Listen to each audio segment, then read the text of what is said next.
What I'd like to cover now, and this is for the kid in all of us. Most of us of all ages, we grew up around the 50s, and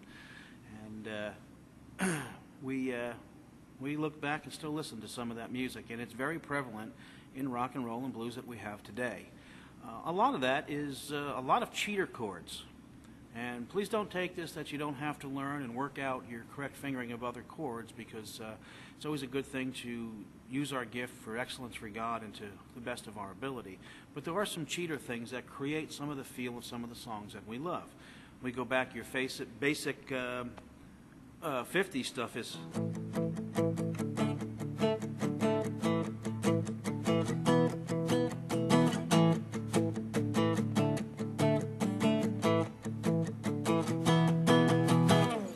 We look at stuff like that, and you listen to it and you go, wow, that sounds great.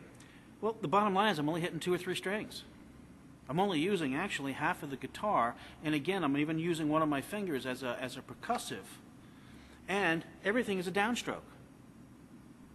You know, after doing it for hours, sometimes your wrist will get a little bit tired, but everything in what I'm doing is go down, down, down, down, down, down.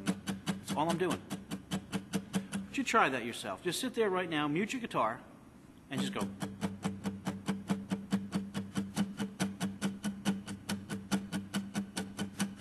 If you want to, you could hit the first one and the fourth one a little heavier and go.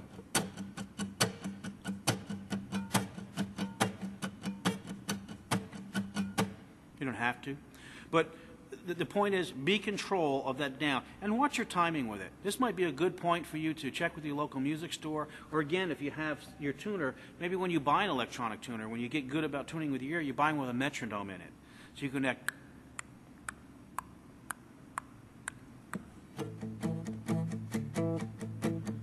so that you get some meter to your timing. But basically all I'm doing is that's an A chord. Now we know before we talked about playing an A like this, and we talked about playing an A like this. These 2 notes are all you need for your rock and roll approach.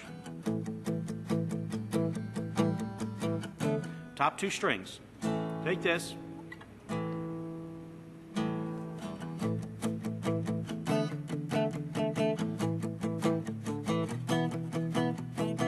And all I'm doing is hitting these 2 strings. The rest are muted to give you that ka-chunka sound that you hear a lot of guitarists get. And I'm rocking my ring finger back and forth. Listen, here, I'll do it as slow as I can here.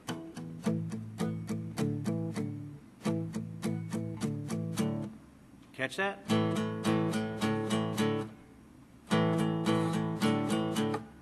Sometimes what they'll do is they'll come over here and go.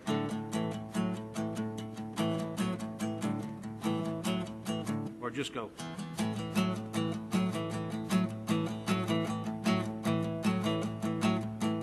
It's the same principle. Now, depending on again the size of your hands, this might be not something at 5-fret stretch that you'd be able to do. So there's inside chords that also happen. But just remember, hitting 2 notes here, that's your A. Drop it down off of your D. There's your next 2 strings, which is your 2nd and 3rd string down is your D, up to your E.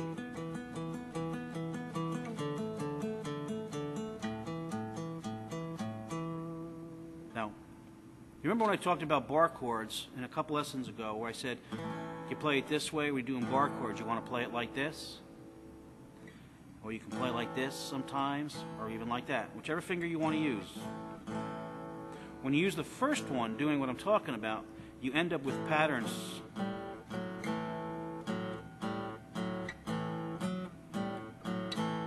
Now that's where I'm actually hitting the whole A chord now. So instead of up here where you're just hitting 2 notes, now down here you're actually using the whole chord, but you're adding some finger style, which fits in with that rock and roll feel, and you got.